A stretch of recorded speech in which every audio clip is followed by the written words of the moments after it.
Bonjour à toutes et à tous. Aujourd'hui, on s'attaque à un projet qui a secoué le Web3 dès son lancement, à la croisée du réseau social, de la défi et de la spéculation communautaire, Free1.tech. Basé sur Base, la L2 de Coinbase, ce protocole propose de tokeniser l'accès à une personne, à travers un système de « shares » qu'on peut acheter, vendre, et qui donne droit à des interactions privées. Mais derrière l'explosion médiatique et les millions générés dès les premiers jours, une question persiste, Free1.tech est-il un vrai réseau social Web3, ou une bulle purement spéculative?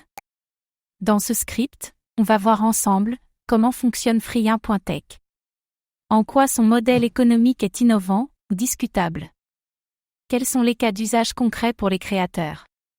Les critiques, dérives et défis de long terme. Et si Free1.tech peut vraiment tenir dans la durée? Free1.tech, le « OnlyFans » de la blockchain? Un réseau social basé sur des shares. Sur Free1.tech, chaque utilisateur a un profil tokenisé. On peut acheter des « shares » de cette personne, qui donne accès à un chat privé et potentiellement d'autres perks. Plus tu as de shares, plus tu es proche du créateur. Le prix des shares augmente automatiquement. Le prix d'un share augmente selon une courbe algorithmique à chaque nouvel acheteur. Cela crée une incitation spéculative, acheter tôt, revendre plus cher. Un mécanisme proche de la Bonding curve d'AMM. Des commissions à chaque transaction. À chaque achat ou vente, une part du montant va au créateur et à la plateforme. Cela permet aux créateurs de monétiser leur communauté, simplement en étant populaires. Le like devient un actif. Un lancement explosif, puis volatile. Hype initiale massive. Free1.tech a généré plus de $1 million de frais en quelques jours, avec des stars de Twitter, des influenceurs et même des footballeurs. Les shares de certaines personnalités se sont envolés à plusieurs ETH. Un buzz Web3 rarement vu aussi vite. Retournement de sentiments. Rapidement, le volume s'est concentré sur quelques whales, et beaucoup d'utilisateurs ont perdu de l'argent. Les critiques ont pointé un modèle trop spéculatif, sans utilité réelle. Hype pas égal à usage durable. Relance via l'airdrop farming. Pour relancer l'intérêt, Free1.tech a mis en place un système de points, farming, en vue d'un futur airdrop. Résultat, retour du volume, mais cette fois drivé par des bots et des stratégies optimisées. Une dynamique artificielle mais efficace. Cas d'usage pour créateurs et communautés. Monétisation directe. Les créateurs peuvent monétiser leur audience sans publicité ni intermédiaire. Chat privé, alpha exclusif, vote DAO, contenu réservé. Un nouveau canal de revenus pour les indépendants. Création de micro-communautés fermées. Un influenceur peut construire une mini DAO autour de ses shares. Les plus gros holders ont plus de pouvoir, d'accès, d'avantages. De la gouvernance sociale tokenisée. Access Pass Web 3 natif.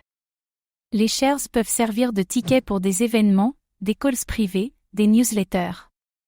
Le tout sans KYC, sans plateforme centralisée, et entièrement on-chain. Une nouvelle forme d'abonnement. Les limites du modèle actuel. Spéculation toxique. La majorité de l'activité est motivée par l'achat-revente de shares, pas l'engagement social. Des creators anonymes pimpent leurs propres shares puis disparaissent. Un modèle court-termiste. Manque de contenu réel. Beaucoup de chats sont vides, peu actifs, voire totalement muets. L'accès, privé, ne garantit pas une expérience de valeur. L'engagement ne suit pas toujours l'investissement. Farming déséquilibré. Le système de points favorise les bots, les multicomptes, les interactions artificielles. Cela décourage les vrais utilisateurs qui ne peuvent pas suivre. Gamification pas égale à fidélisation. Problème de sécurité et doxing. Plusieurs incidents ont montré des risques de leaks d'identité, de doxing, de spam, notamment sur les créateurs pseudonymes. La frontière entre vie privée et monétisation est fine. Free1.tech peut-il s'inscrire dans la durée? Évolution vers un vrai protocole social FI? Free1.tech pourrait évoluer en intégrant des fonctions de feed public, des mécaniques de réputation, des outils pour créateurs, NFT, Reward, Analytics.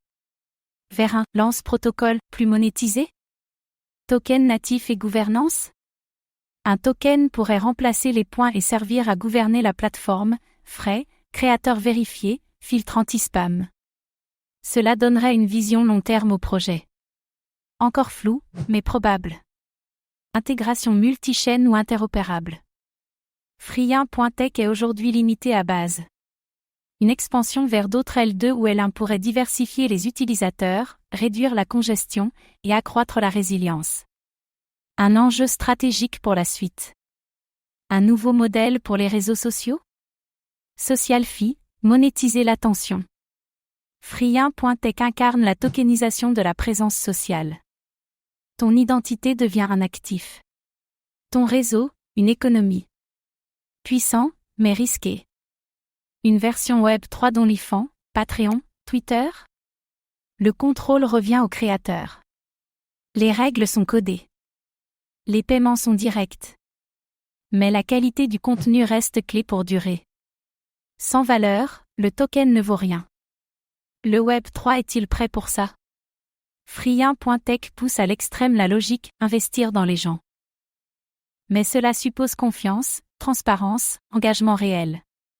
Beaucoup l'utilisent aujourd'hui comme un casino. Demain, peut-être comme une plateforme d'influence tokenisée.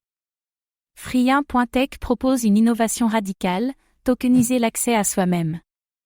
Il combine réseau social, défis, gamification et économie de l'attention.